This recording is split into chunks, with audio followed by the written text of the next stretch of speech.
Balochistan high court کے justice Kamran Khan ملاخیل اور justice Iqbal Ahmad قاسی پر مشتمل بینچ نے کوئٹہ شہر میں ٹریفک کے مسائل پر دائر آئینی درخواست کی سماعت کی۔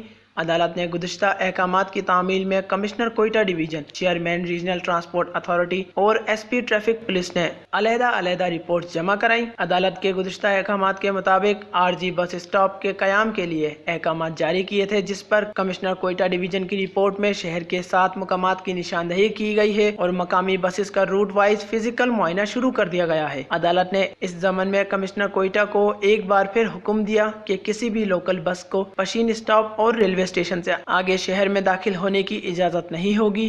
عدالت کو مزید بتایا کہ رکشوں کے لیے بھی کمپیوٹرائز روٹ پرمٹ ڈیزائن اور منظور کر لیے گئے ہیں، جس سے غیر قانونی رکشوں کی شناخت میں آسانی ہوگی۔ عدالت نے چیف سیکرٹری بلوچستان کو یہ معاملہ کینٹونمنٹ بورڈ کے متعلقہ حکام اور ملٹری اسٹیٹ آفیسر کے ساتھ اٹھانے کی ہدایت کی ہے۔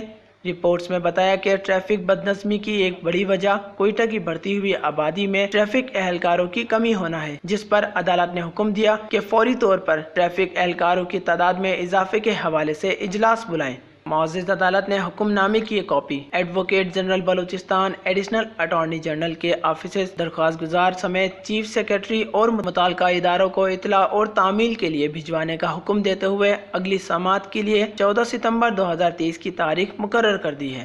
Wash news, Quetta.